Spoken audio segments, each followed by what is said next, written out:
आज आमे जो पेज 90 अच्छी ताकू पढ़िबा। देख तो बेल थाउ थाउ अरजी धर्म जन्म अनुरूपे देखाओ करम। तो कविवर राधानाथ राय कहते जे हे मनुष्य हे राजन तुमे बेल समय थाउ थाउ धर्म अर्जन कर। जन्म अनुरूपे तुमे जो भली रूपे जन्म ग्रहण करिछ सेही जन्म अनुरूपे देखाओ करम तुमर कर्म देखाओ। जेहेतु तुमे राजा तुमको ईश्वर राजा हेबार अधिकार देइछंती तमे नर पति अट।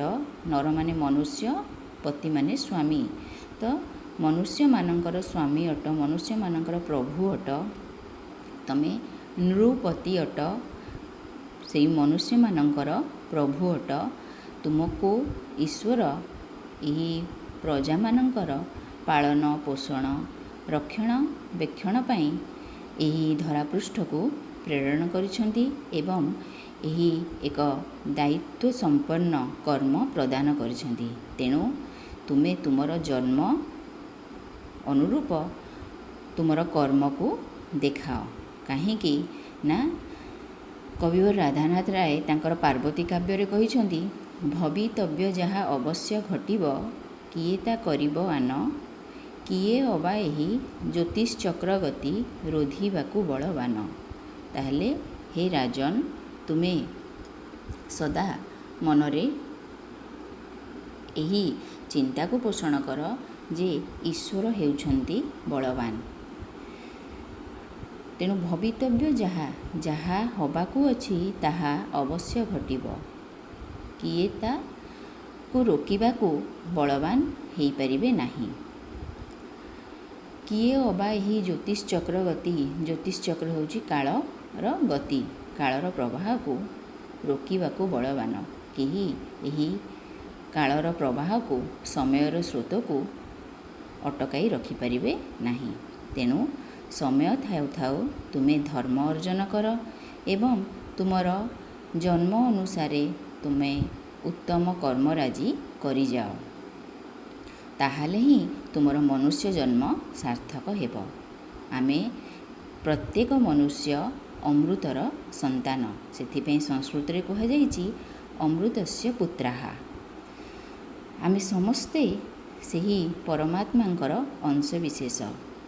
आमे जीवात्मा हेले ईश्वर परमात्मा।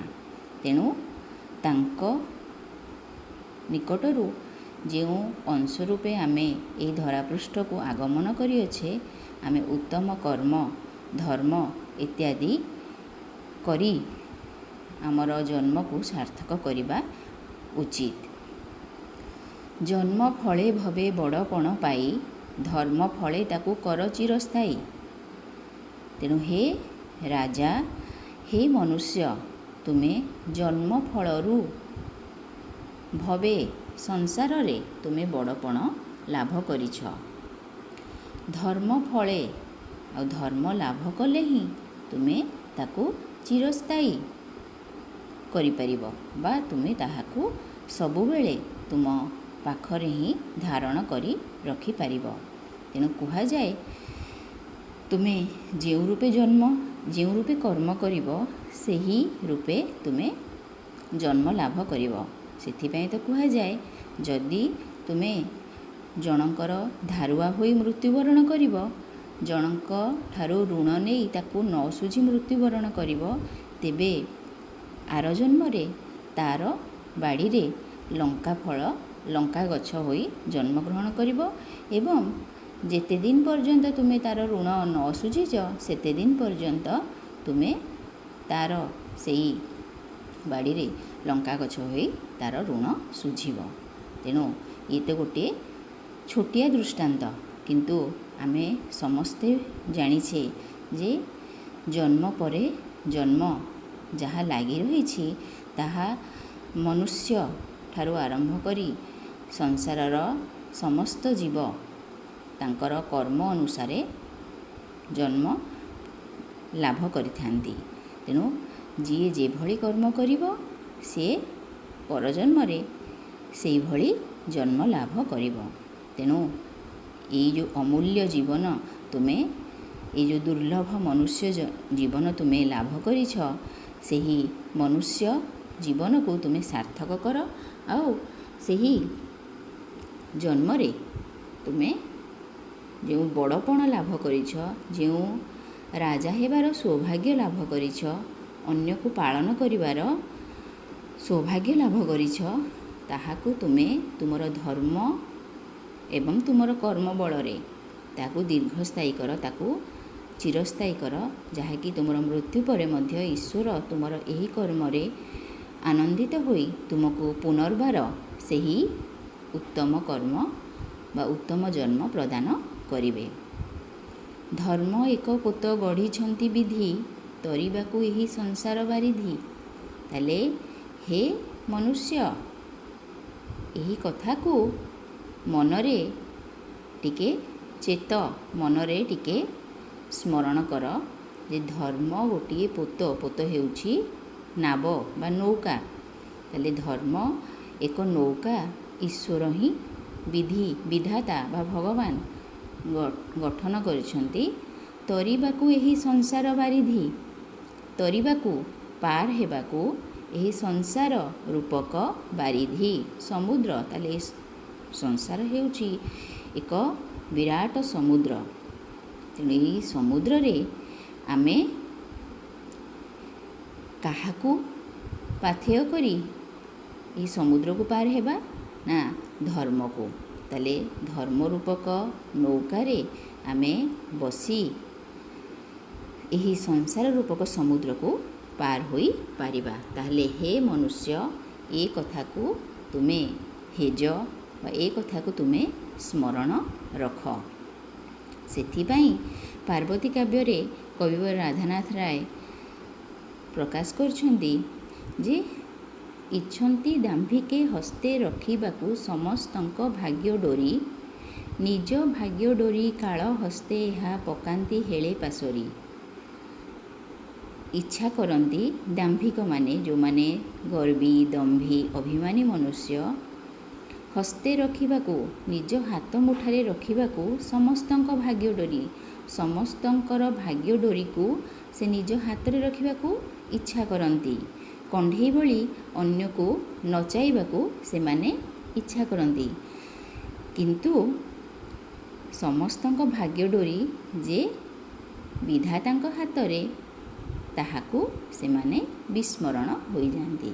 ତାହେଲେ ଇଛନ୍ତି ଦାମ୍ଭିକେ ହସ୍ତେ ରଖିବାକୁ ସମସ୍ତଙ୍କ ଭାଗ୍ୟ ଡୋରି, ନିଜ ଭାଗ୍ୟ ଡୋରି। ଯେଉଁ ବ୍ୟକ୍ତି ଇଚ୍ଛା କରୁଛି ଅନ୍ୟର ଭାଗ୍ୟ ଡୋରିକୁ ନିଜ ହାତ ମୁଠାରେ ରଖିବା ପାଇଁ, ତା'ର ଭାଗ୍ୟ ଡୋରି କାଳ ହସ୍ତେ, ସମୟ ହସ୍ତରେ, ଏହା ପକାନ୍ତି ହେଳେ ପାଶୋରି, ପାଶୋରି ଭୁଲିଯାଆନ୍ତି। ସେଥିପାଇଁ ତ ମନୁଷ୍ୟ ନାନା ପ୍ରକାରର ଦୁଷ୍କର୍ମ କରିବାରେ ମନ ବଳାଇଥାଏ। ତେଣୁ ହେ ମନୁଷ୍ୟ, ଏଇ ସଂସାର ରୂପକ ସାଗରକୁ ପାର କରିବାକୁ ହେଲେ ତୁମକୁ ଧର୍ମ ରୂପକ ନାବରେ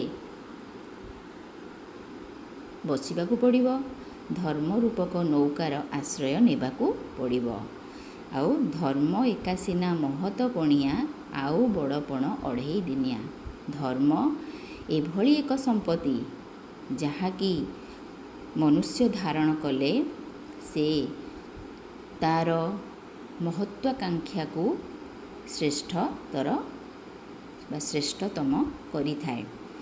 ଆଉ ବଡ଼ପଣ, ଆଉ ଯେତେ ସବୁ ବଡ଼ପଣ ଅଛି, ଶ୍ରେଷ୍ଠତ୍ୱ ଅଛି, ସେ ସବୁ ଅଢ଼େଇ ଦିନର କଥା। ଆଜି ଅଛି ତ କାଲିକି ରହିବ ନାହିଁ। ତ ଯେଉଁ ପଦ ପଦବୀରେ ତୁମେ ଆଜି ଅଧିଷ୍ଠିତ ହୋଇ ନାନା ପ୍ରକାରର ଅତ୍ୟାଚାର ପ୍ରଜାମାନଙ୍କ ଉପରେ କରୁଅଛ, ସେହି ବଡ଼ପଣ, ସେହି ଶ୍ରେଷ୍ଠତ୍ୱ, ତାହା ହୁଏତ କାଲିକି ତୁମ ନିକଟରୁ ଚାଲିଯାଇପାରେ। କାହିଁକି ନା ଆଜିର ଯେ ଫକୀର, କାଲିର ସେ ଅମୀର, ଆଜିର ଯେ ଅମୀର, କାଲିର ସେ ଫକୀର। ତେଣୁ ଏ କଥାକୁ କେବେ ଭୁଲିଯିବା ଉଚିତ ନୁହେଁ। ତେଣୁ ସେହି ଧର୍ମକୁ ଦୃଷ୍ଟିରେ ରଖି ଧର୍ମ ଅନୁସାରେ ପରିଚାଳିତ ହେଲେ ହିଁ ତୁମର ମନୁଷ୍ୟପଣ ବଜାୟ ରହିବ, ତୁମର ମହତ୍ପଣ ବଜାୟ ରହିବ। ବଡ଼ପଣ ଭାଇ ଏକା ସିନା ସେହି, ଛଡ଼ାଇ କେହି ଯା ନ ପାରଇ ନେଇ। ହେ ମନୁଷ୍ୟ, ଆମେ ସମସ୍ତେ ଈଶ୍ୱରଙ୍କର ସନ୍ତାନ। ତେଣୁ ଆମେ ସମସ୍ତେ ସେହି ମନୁ ଏବଂ ଶତରୂପାଙ୍କର ସନ୍ତାନ। ତେଣୁ ହେ ମନୁଷ୍ୟ, ତୁମେ ପରସ୍ପରର ଭାଇ ଏବଂ ଭଗିନୀ ଅଟ। ଆମର ସମଗ୍ର ବସୁଧା ଏକ କୁଟୁମ୍ବ ଅଟେ। ତାହେଲେ ହେ ଭାଇମାନେ, ତୁମେ ଏଇ କଥାକୁ ମନେ ରଖ ଯେ ବଡ଼ପଣ ହେଉଛି ଶ୍ରେଷ୍ଠପଣ ବା ଶ୍ରେଷ୍ଠତା ହେଉଛି କ'ଣ? ନା ଶ୍ରେଷ୍ଠତା ହେଉଛି ତାହା ଛଡ଼ାଇ କେହି ଯା ନ ପାରଇ ନେଇ। ଯାହାକୁ କେହି ତୁମଠାରୁ କେବେ ବି ଛଡ଼ାଇ ନେଇପାରିବ ନାହିଁ। ତାହେଲେ ଯେଉଁ ଧନକୁ ତୁମେ ଅର୍ଜନ କରୁଛ, ଥରେ ଭାବି ଦେଖ ତ, ସେ ଧନକୁ ତୁମଠାରୁ କେହି ଛଡ଼ାଇ ନେଇପାରିବେ ନାହିଁ କି? ଯଦି ତାହା ତୁମ ପାଖରେ ଚିରସ୍ଥାୟୀ ନୁହେଁ, ତାହେଲେ ସେଥିପାଇଁ ଏତେ ଅଧର୍ମ କରିବାର କି ମୂଲ୍ୟ ଅଛି? ତେଣୁ ହେ ମନୁଷ୍ୟ, ତୁମେ ଏବେ ହିଁ ସମୟ ଅଛି, ଚେତିଯାଅ, ସଚେତନ ହୁଅ, ସାବଧାନ ହୁଅ ଏବଂ ଏଭଳି ବଡ଼ପଣକୁ ହୃଦୟରେ ପୋଷଣ କର ଯେଉଁ ବଡ଼ପଣ ଦ୍ୱାରା ତୁମେ ସଂସାରରେ ଶ୍ରେଷ୍ଠତ୍ୱ ଲାଭ କରିବ ଏବଂ ଯେଉଁ ବଡ଼ପଣକୁ, ଯେଉଁ ସୁଗୁଣକୁ, ଯେଉଁ ସୁକର୍ମକୁ ତୁମଠାରୁ କେହି କେବେ ଛଡ଼ାଇ ନେଇପାରିବେ ନାହିଁ। ତୁମେ ସଂସାରକୁ ଖାଲି ହସ୍ତରେ ଆସିଛ। ଯେଉଁ ରିକ୍ତ ହସ୍ତରେ ତୁମେ ସଂସାରକୁ ଆସିଛ, ସେହି ରିକ୍ତ ହସ୍ତରେ ହିଁ ତୁମେ ଏ ସଂସାରକୁ ତ୍ୟାଗ କରିବ। କିନ୍ତୁ ତୁମ ସାଥିରେ ତୁମେ ନେଇଯିବ କେଉଁ ସବୁ ଜିନିଷ? ନା ତୁମର ସେହି ଧର୍ମ, ତୁମର ସେହି ସୁକର୍ମ, ସୁକୀର୍ତ୍ତି ଇତ୍ୟାଦି। ତେଣୁ ତାହାକୁ ହିଁ ତୁମେ ଏବେ ଠୁଳ କରିବା, ଏକତ୍ର କରିବା, ସଞ୍ଚୟ କରିବା ଆରମ୍ଭ କର। ବଡ଼ପଣ ସେହି ଅନ୍ତେ ସୁଦ୍ଧା ଯାର, ସୌରଭେ ଚହଟୁ ଥାଏ ଏ ସଂସାର। ବଡ଼ପଣ ହେଉଛି ତାହା, ଶ୍ରେଷ୍ଠତା ହେଉଛି ତାହା, ଅନ୍ତେ ସୁଦ୍ଧା ଯାର, ଅନ୍ତେ ଶେଷ ସମୟରେ ମଧ୍ୟ ଯାହାର ସୌରଭରେ, ସୁଗନ୍ଧରେ ଚହଟୁ ଥାଏ, ମହକୁ ଥାଏ ଏ ସଂସାର। ତାହେଲେ ଏ ସଂସାର ଯାହାର ସୁଗନ୍ଧରେ ମହକୁ ଥାଏ, ଅର୍ଥାତ୍ ଏଭଳି ଭାବରେ ଶ୍ରେଷ୍ଠତାକୁ ତୁମେ ସଂଗ୍ରହ କର, ହୃଦୟରେ ଧାରଣ କର, ତୁମ ଜୀବନରେ ପୋଷଣ କର, ଯିଏକି ମୃତ୍ୟୁ ପରେ ମଧ୍ୟ ତୁମର ସେହି ଶ୍ରେଷ୍ଠତାକୁ ମନୁଷ୍ୟ ଝୁରି ହେବେ, ମନୁଷ୍ୟ ସ୍ମରଣ କରିବେ, ତୁମର ସେହି ସୁକୀର୍ତ୍ତିକୁ ବଖାଣିବେ। ବଡ଼ପଣେ ସିନା ସେହି ତାକୁ ଗଣି, ଯେଉଁ ବଡ଼ପଣ ଦ୍ୱିଲୋକ ସାଧନୀ। ଆଉ ବଡ଼ପଣ ହେଉଛି ତାହା ଯାହାକୁ ଆମେ ହୃଦୟରେ ହିଁ ଏବଂ ନିଜର କର୍ମରେ ହିଁ ସମ୍ପାଦନ କରିପାରିବା। ତେଣୁ ବଡ଼ପଣ ଆମେ ତାହାକୁ ହିଁ ଗଣନା କରିବା ଯିଏ ଦୁଇ ଲୋକକୁ ସାଧନ କରିପାରିବ। ଏଠାରେ ଦୁଇ ଲୋକ ହେଉଛି ସ୍ୱର୍ଗ ଏବଂ ମର୍ତ୍ତ୍ୟ। ତାହେଲେ ଏଇ ଦୁଇଟି ଲୋକରେ ଯଦି ତୁମେ ତୁମର ନାମକୁ ସ୍ୱର୍ଣ୍ଣାକ୍ଷରରେ ଲିପିବଦ୍ଧ କରିବାର ଅଛି, ସମସ୍ତଙ୍କ ମୁଖରୁ ପ୍ରଶଂସାର ସେହି ଅମୃତବାଣୀ ଶ୍ରବଣ କରିବାର ଅଛି, କେବଳ ଜୀବନ କାଳରେ ନୁହେଁ, ମୃତ୍ୟୁ ପରେ ମଧ୍ୟ ଅନନ୍ତ ଅନନ୍ତ ଯୁଗ ବ୍ୟାପୀ, ତାହେଲେ ତୁମକୁ ସେହି ବଡ଼ପଣକୁ ମନରେ, ସେହି ବଡ଼ପଣକୁ ଜୀବନରେ ଧାରଣ କରିବାକୁ ହେବ। ଯେଉଁ ବଡ଼ପଣ ଦ୍ୱାରା ଲୋକେ ତୁମର ଅଧୀନତା ସ୍ୱୀକାର କରିବେ, ଲୋକେ ତୁମର ପ୍ରଶଂସାରେ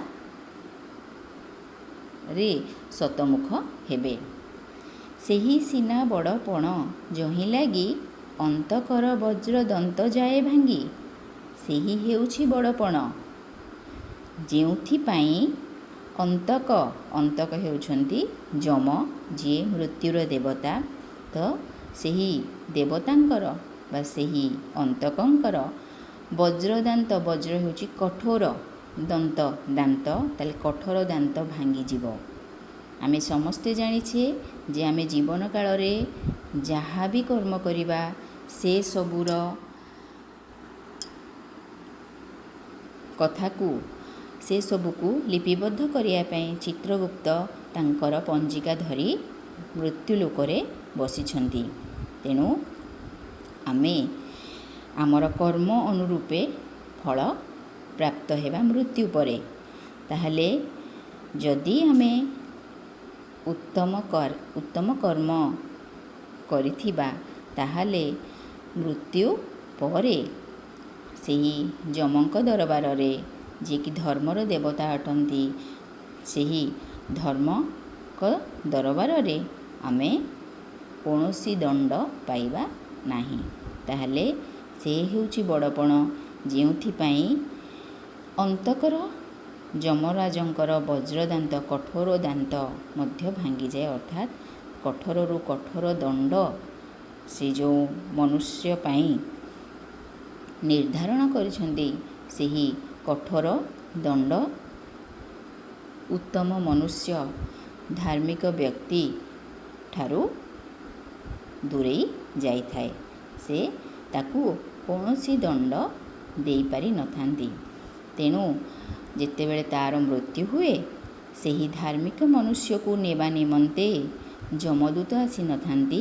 ବିଷ୍ଣୁଙ୍କର ଦୂତ ଦିବ୍ୟ ରଥ ନେଇ ଆଗମନ କରିଥାନ୍ତି ଏବଂ ସେହି ମନୁଷ୍ୟର ଅମୃତ ଆତ୍ମାକୁ ତାଙ୍କ ସହିତ ବିଷ୍ଣୁ ଲୋକକୁ, ବୈକୁଣ୍ଠପୁରକୁ ନେଇଯାଇଥାନ୍ତି।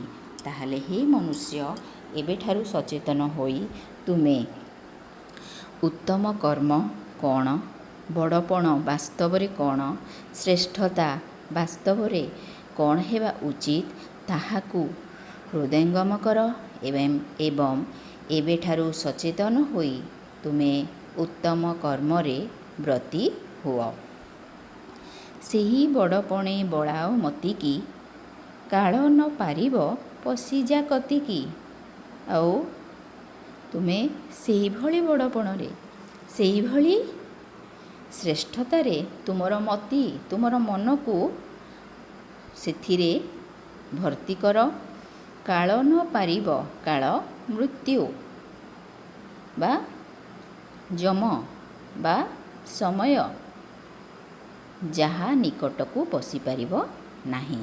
ତାହେଲେ ଏଭଳି କର୍ମ କରିଯାଅ, ଯାହାକି ମୃତ୍ୟୁ ପରେ ମଧ୍ୟ ତୁମେ ଅମର ହୋଇ ରହିଯିବ, ତୁମକୁ ମୃତ୍ୟୁ ମଧ୍ୟ ମାରିପାରିବ ନାହିଁ। ତେଣୁ ଆମେ ଜାଣିଛେ ଯେ ଅନେକ ଦିବ୍ୟ ପୁରୁଷ, ଅନେକ ମହାପୁରୁଷ, ସାଧୁ, ସନ୍ଥ, ସନ୍ନ୍ୟାସୀ, ତପସ୍ୱୀ ଏହି ମର୍ତ୍ତ୍ୟମଣ୍ଡଳରେ ଜନ୍ମଗ୍ରହଣ କରି ମୃତ୍ୟୁବରଣ କରିଛନ୍ତି। କିନ୍ତୁ ସେମାନେ ସେମାନଙ୍କର ଏଭଳି ଅଜୟ ଅମର କର୍ମ କୀର୍ତ୍ତି ଛାଡ଼ି ଯାଇଛନ୍ତି, ଯାହାକି ଆଜି ତାଙ୍କୁ ଆମ ନିକଟରେ ଅମର କରି ରଖିଛି। ତାହେଲେ ହେ ମନୁଷ୍ୟ, ତୁମେ ସେହିଭଳି କର୍ମରେ ସଦା ବ୍ରତୀ ହୁଅ, ଯାହାକି ତୁମକୁ ମୃତ୍ୟୁ ପରେ ମଧ୍ୟ ଅମର କରି ରଖିବ। ହେଳା କର ନାହିଁ ପାଇଏ ସୁବିଧା, ଲଭେଇବାକୁ ସେହି ବଡ଼ପଣ ନିଦା। ତାହେଲେ ପିଲା, ଆମର ଯେଉଁ ଅଛି 91 ପୃଷ୍ଠା, ତାକୁ ଆମେ ଏବେ ପଢ଼ିବା। ତ ସେଥିରେ ତୁମର ଅଛି କ'ଣ, ସେଟାକୁ ଦେଖ।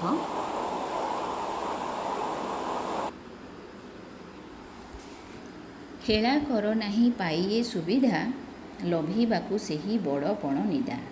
ତାହେଲେ ହେ ମନୁଷ୍ୟ, ସମୟ ତୁମର ଭଗ୍ନ ଘଟରୁ ସଲିଳ ସରିବା ଭଳି ପ୍ରତିକ୍ଷଣ ତୁମର ଆୟୁ ସରିଯାଉଛି।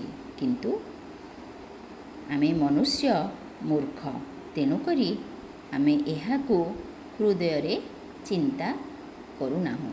ସେଥିପାଇଁ ତ ଯେତେବେଳେ ସାଧାରଣ ମନୁଷ୍ୟଙ୍କର ଜନ୍ମଦିନ ଉପସ୍ଥିତ ହେଉଛି, ସେ ଆନନ୍ଦରେ ବିଭୋର ହୋଇ ଜନ୍ମଦିନକୁ ଧୁମ୍‌ଧାମ୍‌ରେ ବଡ଼ ଆଡ଼ମ୍ବରରେ ପାଳନ କରୁଅଛି। କିନ୍ତୁ ଯେ ବାସ୍ତବରେ ସାଧୁ, ସନ୍ଥ, ମୁନି, ତପସ୍ୱୀ, ବୁଦ୍ଧିଜୀବୀ, ସୂକ୍ଷ୍ମ ଚିନ୍ତାଶୀଳ ବ୍ୟକ୍ତି, ସେମାନେ ତାଙ୍କର ଜନ୍ମଦିନ ଆସିଲେ ସେ ଦୁଃଖ କରନ୍ତି ଯେ ବାସ୍ତବରେ ମୋର ଗୋଟେ ବର୍ଷ ଅତିକ୍ରମ ହୋଇଗଲା, କିନ୍ତୁ ମୁଁ ସଂସାରକୁ ଆସି କିଛି ଉତ୍ତମ କାର୍ଯ୍ୟ କରିପାରିଲି ନାହିଁ।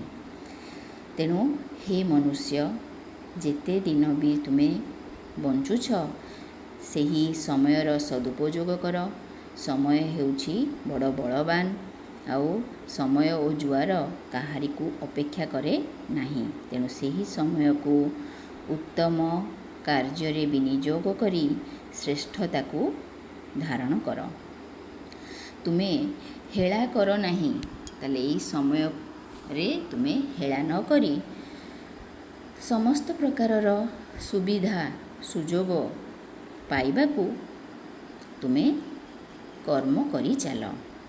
ଯାହା ତୁମର କର୍ମ ଅନୁସାରେ ଈଶ୍ୱର ତୁମକୁ ଫଳ ପ୍ରଦାନ କରିବେ। ତାହେଲେ ଆମେ ସମସ୍ତେ ଜାଣିଛେ ପାଣ୍ଡବଙ୍କର ଯିଏ ଜ୍ୟେଷ୍ଠ ଭ୍ରାତା ଥିଲେ, ସେ ଥିଲେ ଯୁଧିଷ୍ଠିର। ସେ ସତ୍ୟବାଦୀ ଥିଲେ, ଧାର୍ମିକ ଥିଲେ। କିନ୍ତୁ ତାଙ୍କର ଜୀବନ କାଳରେ ସେ ଗୋଟିଏ ମିଥ୍ୟା କହିଥିଲେ ନିଜ ଗୁରୁ ଦ୍ରୋଣାଚାର୍ଯ୍ୟଙ୍କୁ ଯେ ନରେ ବା ଗୁଞ୍ଜରେ ଅଶ୍ୱତ୍ଥାମା ହତ। ତ ଏଇ ଗୋଟିଏ ଉକ୍ତି ନିମନ୍ତେ ତାଙ୍କୁ ନର୍କ ଦର୍ଶନ କରିବାକୁ ପଡ଼ିଥିଲା। ତେଣୁ ଯୁଧିଷ୍ଠିରଙ୍କ ଭଳି ଧାର୍ମିକ ପୁରୁଷ, ସତ୍ୟବନ୍ତ ପୁରୁଷ ଯଦି ଗୋଟିଏ ମିଥ୍ୟା ପାଇଁ ନର୍କ ଦର୍ଶନ କଲେ, ତାହେଲେ ହେ ମନୁଷ୍ୟ, ଆମେ ଜୀବନ କାଳରେ କେତେ କେତେ ପାପ, ଅଧର୍ମ, ମିଥ୍ୟା, ଦୁର୍ନୀତି, ଅନୀତି, ଅନ୍ୟାୟ, ଅତ୍ୟାଚାର, ଦୁରାଚାର କରୁଅଛୁ। ସେଥିପାଇଁ ପରିଣାମ କେତେ ଭୟଙ୍କର ହେବ ମୃତ୍ୟୁ ପରେ, ତାହା ଆମକୁ ଚିନ୍ତା କରିବାକୁ ପଡ଼ିବ। ସଂସାରର ତୋକ ସାର ବଡ଼ପଣ, ଲାଳ ସାରୁ ନିଅ ବାହୁଡ଼ାଇ ମନ। ଆଉ ଏ ସଂସାର ହେଉଛି ତ୍ୱକ ସାର, ସଂସାର ହେଉଛି ମୂଲ୍ୟହୀନ। ତାହେଲେ ମୂଲ୍ୟହୀନ ସଂସାରରେ ଆମେ ଧନ ସମ୍ପତ୍ତି ରୁଣ୍ଡ କରିବା, ଏକାଠି କରିବା, ଆଉ ଯାହା ବାସ୍ତବରେ ଆମେ ସଞ୍ଚୟ କରିବା କଥା ତାହାକୁ ପାସୋରି ଯିବା, ତାହାକୁ ଭୁଲିଯିବା, ବାସ୍ତବରେ ଶ୍ରେଷ୍ଠ ମନୁଷ୍ୟର ଏହା କର୍ତ୍ତବ୍ୟ ନୁହେଁ। ତେଣୁ ହେ ମନୁଷ୍ୟ, ତୁମେ ଏହି ମୂଲ୍ୟହୀନ ସଂସାରର ବଡ଼ପଣ, ବଡ଼ ପଦ ପଦବୀ ଏବଂ ଧନ ହେବାର ଅଭିଳାଷ, ଲାଳସା, ଲୋଭରୁ ନିଜର ମନକୁ ବାହୁଡ଼ାଇ ନିଅ, ଫେରାଇ ନିଅ ଏବଂ ଯାହା ବାସ୍ତବରେ ତୁମକୁ କରିବା ଉଚିତ, ଯାହା ତୁମ ପାଇଁ ବାଞ୍ଛନୀୟ, ଯାହା ତୁମ ପାଇଁ କରଣୀୟ, ଯାହା ତୁମର ବାସ୍ତବିକ କର୍ତ୍ତବ୍ୟ, ତାହାକୁ ତୁମେ ସାଧନ କର। ଉଦାସୀନ ନେତ୍ରେ ଦୁନିଆର ମାନ, ଦେଖି କର ମନ ଧର୍ମେ ଏକତାନ। ଉଦାସୀନ ନେତ୍ରେ ତୁମେ ଉଦାସ, ସମସ୍ତ ପ୍ରକାରର ଭୋଗ ବିଳାସରୁ ମନକୁ ନିବୃତ୍ତ ରଖି ଦୁନିଆର ମାନ ସମ୍ମାନକୁ ପାଇବାର ଜିଦିରୁ ଦୂରେଇ ରହି, ଦେଖି କର ମନ ଧର୍ମେ ଏକତାନ। ତୁମେ ମନକୁ ଧର୍ମରେ ଏକତାନ, ଏକ ଲୟ କର, ଯାହାକି ତୁମକୁ ନିଶ୍ଚିତ ରୂପେ ଫଳ ପ୍ରଦାନ କରିବ। ରାଜଧର୍ମେ ଆତ୍ମତତ୍ତ୍ୱେ ଦେଇ ମତି, ଉଚ୍ଚ ହୋଇ ଲଭ ଉଚ୍ଚତର ଗତି। ତାହେଲେ ହେ ରାଜନ, ତୁମେ ପ୍ରଜାମାନଙ୍କର ପିତା ସଦୃଶ। ତେଣୁ ତୁମେ ରାଜଧର୍ମକୁ, ରାଜାଙ୍କର କାର୍ଯ୍ୟକୁ ଉତ୍ତମ ରୂପେ ସୁଚାରୁ ରୂପେ ପାଳନ କର।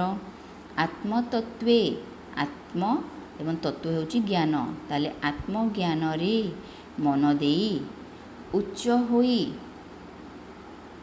ଉତ୍ତମ କର୍ମ କରି ତୁମେ ଉଚ୍ଚତର ଗତି ଲାଭ କର। ତୁମେ ଉତ୍କୃଷ୍ଟ ଗତି ଲାଭ କର। ତାହେଲେ ଏସବୁ କରିବା ପାଇଁ ଏହି ଉଚ୍ଚତର ଗତି, ଏହି ଶ୍ରେଷ୍ଠପଣ, ଏହି ବଡ଼ପଣ, ଏହି ଶ୍ରେଷ୍ଠତା ଲାଭ କରିବାକୁ ତୁମେ ଉତ୍ତମ କାର୍ଯ୍ୟ ସମ୍ପାଦନ କରିବାକୁ ହେବ। ପ୍ରଜାମାନଙ୍କୁ ପୁତ୍ର ଭଳି ପାଳନ କରିବାକୁ ହେବ ଏବଂ ପ୍ରଜାମାନଙ୍କର ସୁଖ ସୁବିଧା ପ୍ରତି ଧ୍ୟାନଶୀଳ ହେବାକୁ ହେବ। ତାହେଲେ ହିଁ ତୁମେ ରାଜଧର୍ମର ଉତ୍ତମ ପାଳକ ହୋଇପାରିବ ଏବଂ ତୁମେ ଉତ୍ତମ କର୍ତ୍ତବ୍ୟ କଲେ ଈଶ୍ୱର ସେଥିରେ ପ୍ରୀତ ହେବେ, ଆନନ୍ଦିତ ହେବେ ଏବଂ ତୁମର କର୍ମ ଅନୁସାରେ ତୁମକୁ ଉତ୍ତମ ଫଳ ପ୍ରଦାନ କରିବେ। ତାହେଲେ ହେ ମନୁଷ୍ୟ, ଏହାକୁ ସଦା ଧ୍ୟାନରେ ରଖ ଏବଂ ଉତ୍ତମ କର୍ମରେ ମନ ବଳାଅ। ତାହେଲେ ପିଲାମାନେ, ତୁମର ବଡ଼ପଣ କବିତା ସରିଲା। ଏବେ ଯାହା ଯାହା ତୁମର ପ୍ରଶ୍ନ ଉତ୍ତର ଅଛି, ମୁଁ ଭିଡ଼ିଓ ବି ତୁମର ଦେଇଥିଲି ଏଇ ବହି, ତୁମର ଏଇ ଯେଉଁ ଚାପ୍ଟରର। ତାହେଲେ ସେ ପ୍ରଶ୍ନ ଉତ୍ତରକୁ ସବୁ ଖାତାରେ କର ଆଉ ତାକୁ ସବୁ ପଢ଼ିକି ଏବେଠାରୁ ହିଁ ମନେ ରଖ। ଏବେ ଅଗଷ୍ଟ ମାସ ସରିବାକୁ ହେଲା। ତାପରେ ତୁମର ଧୀରେ ଧୀରେ ସମୟ ଅତିବାହିତ ହୋଇଯିବ ଆଉ ଏସବୁ ଗୋଟେ ଗୋଟେ ବିଷୟ ତୁମେ କମ୍ପ୍ଲିଟ୍ କରିଥିଲେ ହିଁ ତୁମର ଯେତେବେଳେ ଫାଇନାଲ୍ ଏକ୍ଜାମ୍ ହେବ ସେତେବେଳେ ତାହା ତୁମ ପାଇଁ ଅତ୍ୟନ୍ତ ଉପାଦେୟ ହେବ। ତାହେଲେ ତୁମର ସରିଲା। ଆଚ୍ଛା, ଧନ୍ୟବାଦ।